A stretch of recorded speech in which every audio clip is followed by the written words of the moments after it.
In the early hours of a smoky dawn in Ouagadougou, the air felt like it carried secrets. President Ibrahim Traoré stood on the palace balcony, watching the haze rise from distant cooking fires. His military uniform, crisp as always, barely moved in the still wind. The city looked peaceful, but he knew better. Something was wrong. He'd learned to read the silence. Long before he led a nation, he had led men through ambushes and uprisings. When things got too quiet, it never meant peace. It meant plotting, the kind of plotting done behind closed doors over clinking glasses and under the illusion of loyalty. His instincts had been screaming for weeks. Operations were failing without explanation. Security details were compromised. Arms caches had been raided with uncanny precision. At first, it looked like coincidence, but there were too many coincidences for comfort. Someone was feeding information to the enemy. Someone close. Then came the note, slid under his door in the dead of night, unsigned, typed. Only one line. Your shadow smiles with knives. He didn't need riddles to know what it meant. Someone in his inner circle. Someone who dined with him, laughed with him, maybe even prayed with him, was betraying him. The idea alone turned his blood cold. That morning, he summoned Captain Traoré and N'Dri, young, razor-sharp and loyal to the bone. Traoré had once uncovered a sleeper cell operating under a bakery front in the west. Ibrahim didn't trust many, but he trusted Traoré. I need you quiet and unseen, Ibrahim said, his voice like gravel. Start with my war council.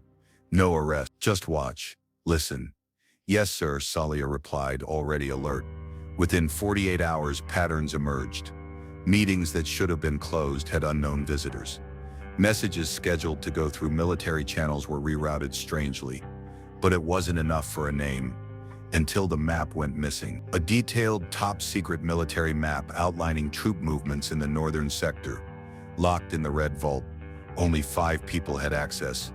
One of them was General Dembele, a towering figure, often seen by Ibrahim's side during national addresses. A man once shot during an ambush meant for Ibrahim. A man Ibrahim would have died for. But trust had limits, and evidence didn't lie.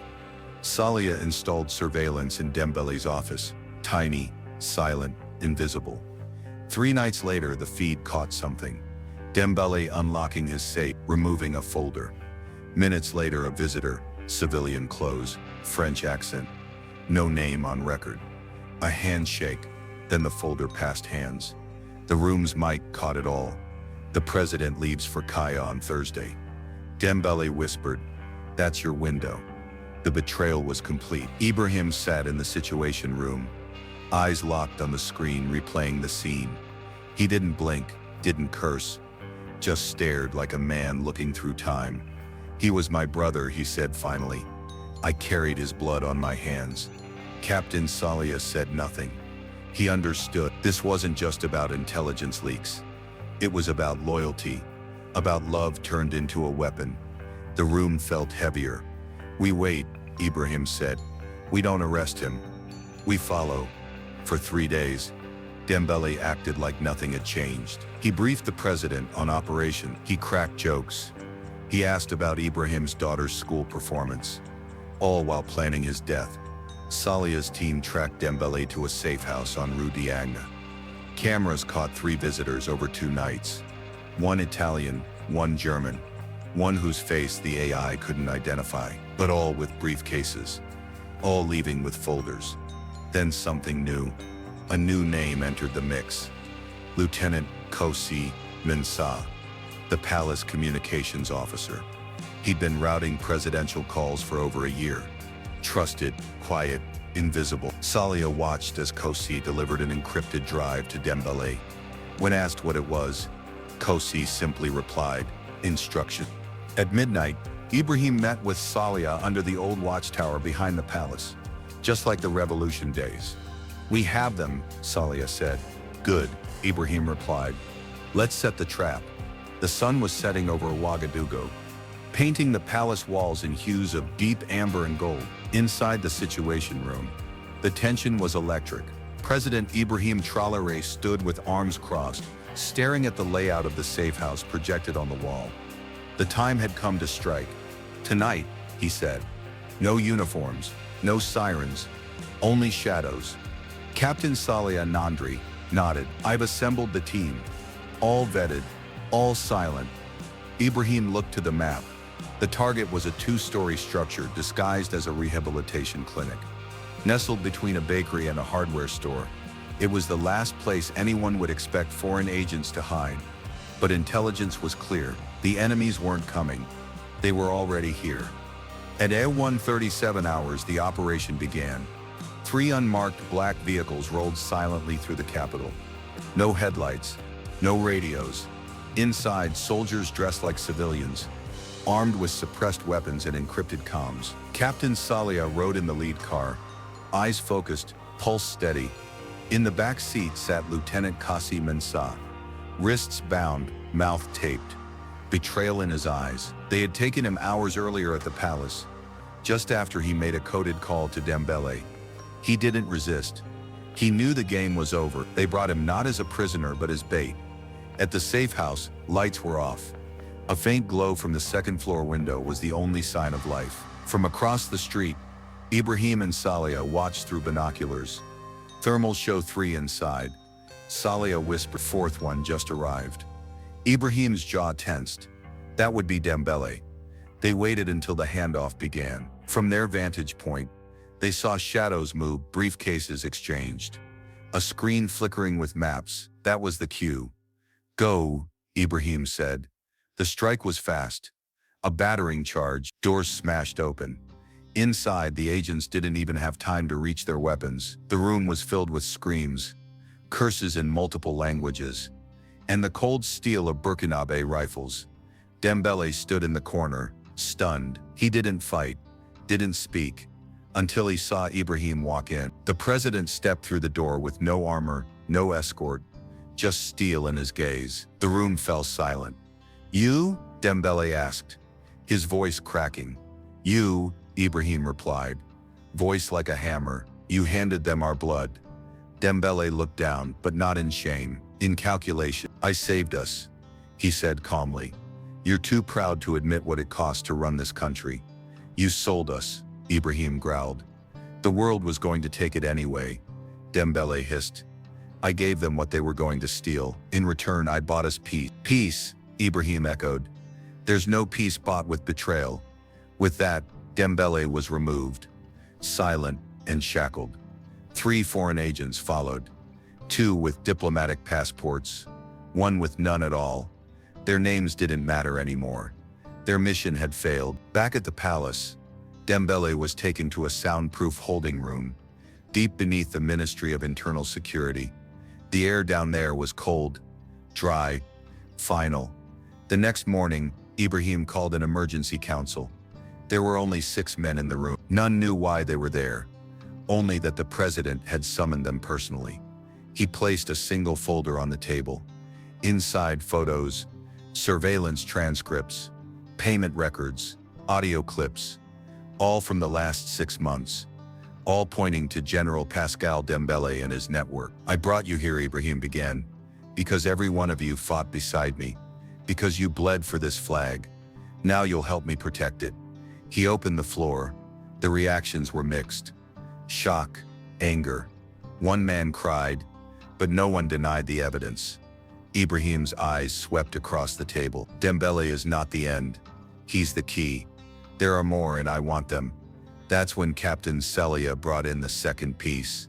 Kassi Mensah, no longer a threat, now an informant. He spoke slowly, fearfully. Every word confirmed what the documents suggested. For nearly a year, the network had been growing, connecting foreign intelligence officers, political opposition members, and even low-ranking guards. Their goal, topple Ibrahim before the elections and reinstall a foreign-aligned regime. They want the gold back, Kassi said. The land, the power. You scared them when you kicked out the troops. Ibrahim nodded. Then let's scare them more. And just like that, a new plan was born. The plan was simple. Make them believe the game was still theirs. For 3 days, General Dembele sat alone in his cell beneath the Ministry of Internal Security. No clock, No sunlight, no sound but his own breathing and the occasional hum of fluorescent lights. He didn't speak, he didn't sleep, but he thought and waited. President Ibrahim Traoré had no intention of letting him rot. Instead, he wanted Dembele to become a weapon. In the war of shadows, truth wasn't always the sharpest sword. Lies well placed, well timed, could cut deeper than bullets. Captain Salia entered the cell on the third day with a chair and a folder. Dembele glanced up, his eyes bloodshot, but alert.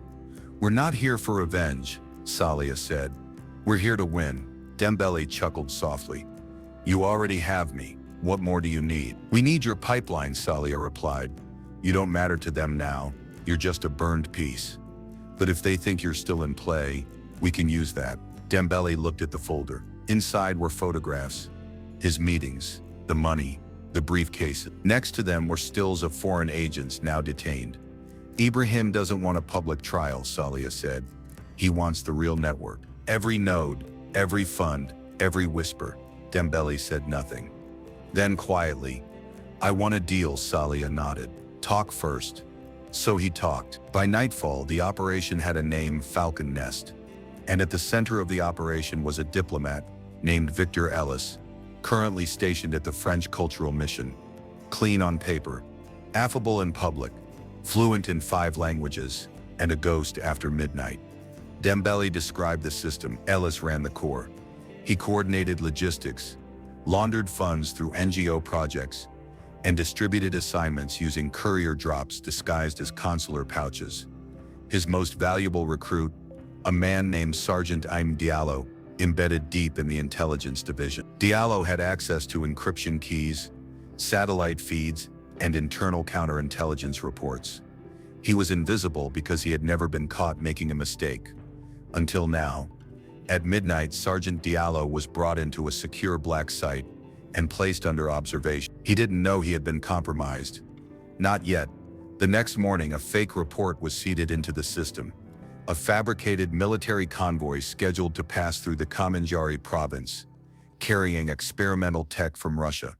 It was bait. Ellis took it. Within 6 hours, a coded message left the cultural mission. 2 hours later, Diallo accessed the exact convoy route. That was the proof. Ibrahim stood at the edge of the war room table, watching a red dot blink on the map. It pulsed steadily. The trap was working. "We leak a few more fake ops," he said. "Then we let them make their move." The deception began.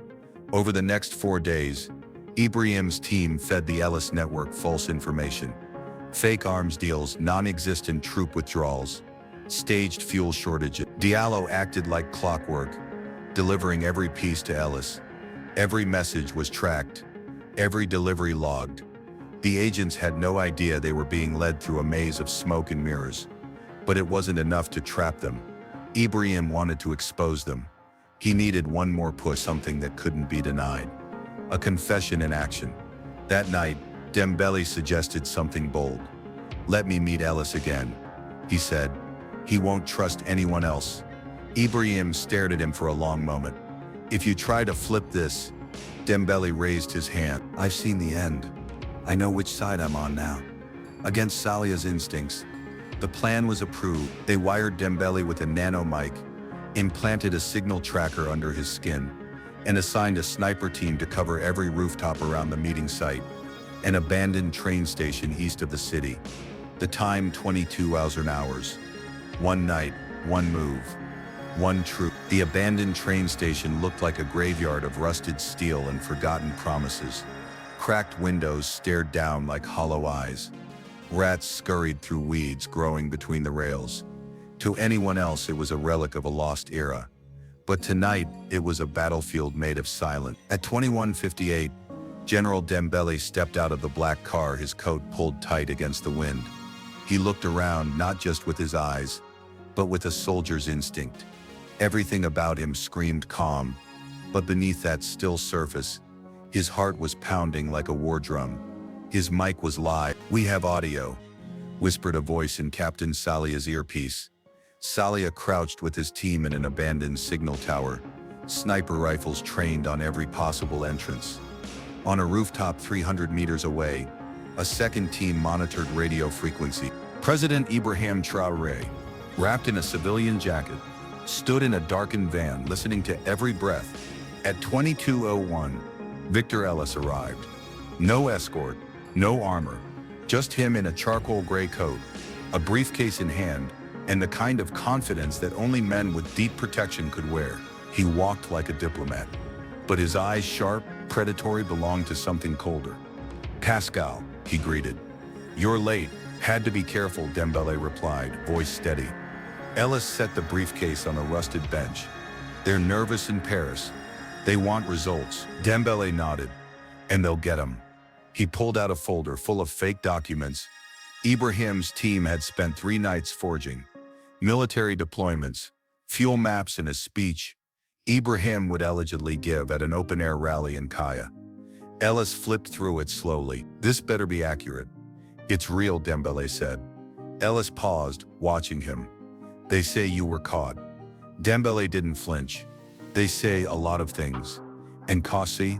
Dead. Car crash. That's the story." Ellis smirked.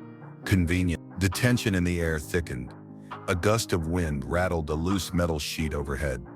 Dembele stood firm, but inside, he knew he was seconds away from death, either by Ellis or by failure. "I want to know what happens after Kaya," Ellis said. Dembele hesitated. "You'll have him. That's the plan." Ellis leaned in. "The extraction must be clean. No body, no trace.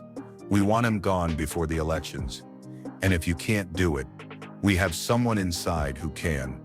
That was it. The signal phrase. The confirmation there were still moles inside the palace, still threats unknown. Ibrahim, hearing it live, clenched his fists. Ellis continued. "You'll get the rest of the payment once he disappears." Then Ellis reached into his coat. Sullia's voice snapped. "He's reaching." Snipers steadied. Fingers hovered over triggers, but Ellis only pulled out a phone. He scrolled, then held it up. A photograph of Ibrahim, taken just 36 hours earlier, standing outside his daughter's school. Dembele didn't blink, but the rage behind his eyes almost cracked the mask. "That's the target," Ellis whispered. "No mistakes." Dembele nodded once. "Understood." Ibrahim's voice came through the comms. "Move." In an instant, the station erupted. Floodlights burst on. Snipers shouted. Boots stormed in. Ellis turned to run, but was met with a rifle to the chest. "Don't move," barked Captain Sully. Within 10 seconds, Ellis was face down, zip-tied and stunned. A French diplomat, caught not with words but with evidence. In his pocket, 2 encrypted flash drives, a burner phone, and a list of codenames including Falcon, Monsoon, and Ivory. The others would fall soon. Back at the palace, Ibrahim didn't celebrate. He stood still, watching the live feed go dark. It wasn't over. Not yet. He turned to Sullia through the comms. "We know there's another mole." "Yes, sir," Sullia replied. Ellis said, "Someone inside.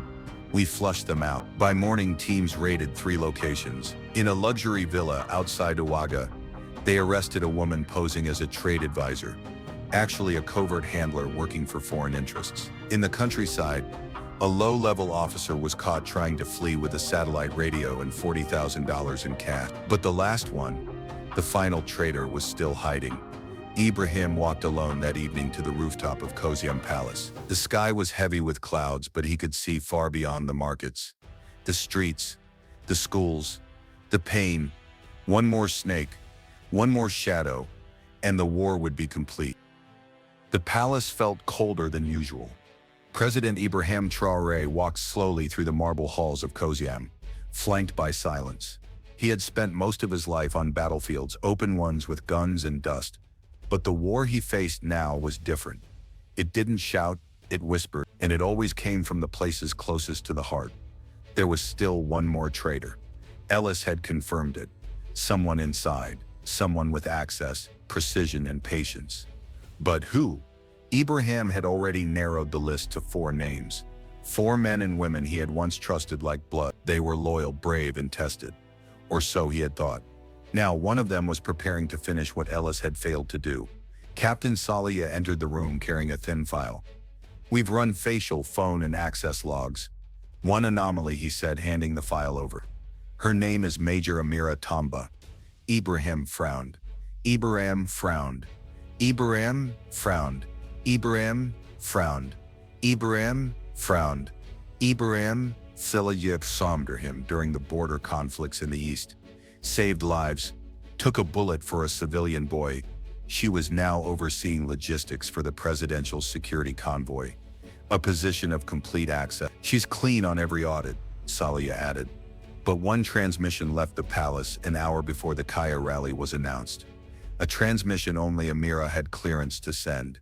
Ibrahim said nothing. He walked to the window and looked down at the courtyard. Soldiers marched in formation, guards saluted. And somewhere in the same building, a ghost wore a friend's face. He turned to Salia. Bring her in, no cuffs, no force. Ibrahim arrived 10 minutes later, calm, composed. Her uniform perfect. Mr. President, she said with a nod. Amira, Ibrahim said, motioning for her to sit. We've come far, haven't we? She smiled slightly. We have. He placed the folder on the table between them.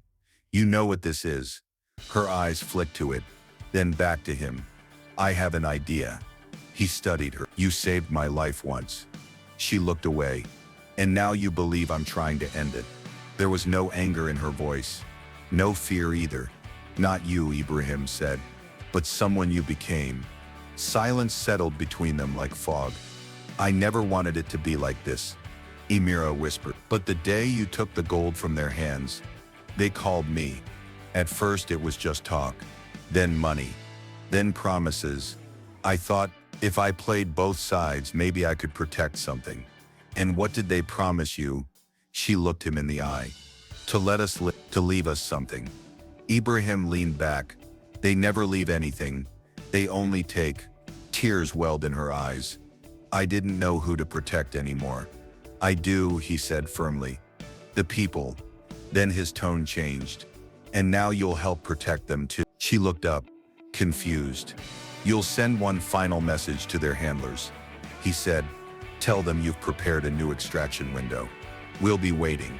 Amira's lips parted, uncertain. You trust me to do that? No, Ibrahim replied. But I trust that you want redemption. That night, the message was sent. The bait, an alleged security lapse in the northern region. A vulnerable convoy. A perfect window for assassination or abduction. Exactly the kind of opportunity foreign operatives couldn't ignore. By dawn, a strike team landed in secrecy just outside Bobo Dioulasso, dressed as humanitarian workers. Armed, ruthless. But this time the lion was awake. As the convoy moved, Ibrahim sat inside the third vehicle, unmarked, shielded, flanked by elite units. The moment the attackers struck, the trap snapped shut. The firefight was short. 4 agents were captured. 2 others died in a ditch, behind a mango grove. Inside their packs were IDs, maps, and final instructions. Remove the president before the election. Back at the palace, Amira was placed in protective custody, not as a prisoner, but as someone who had seen the edge and stepped back. I never asked for forgiveness, she told Ibrahim, and I never gave it, he said, but I believe in second chance. That night, Ibrahim went on national television. No script, no flags behind him, no ceremony. He stood at a plain podium, wearing his soldier's jacket, dust still on his boots. His voice was steady. Tonight I speak not as your president, he began, but as your brother. We have walked through a fire, and we did not burn. They came for our gold, our land, our voices. They sent traitors in suits, and soldiers dressed as aid. He paused, but they forgot something. His eyes locked onto the camera. They forgot this land doesn't kneel. From villages to cities, radios and phones lit up. People clapped. Some cried. Elders nodded in solemn pride. I will protect this country, he said, raising his right hand. With my breath, with my blood, and I will never bow. Outside a storm brewed in the sky, but inside every Burkina Faso heart, there was calm. The lion was not just alive, he was watching, and no one would dare strike again.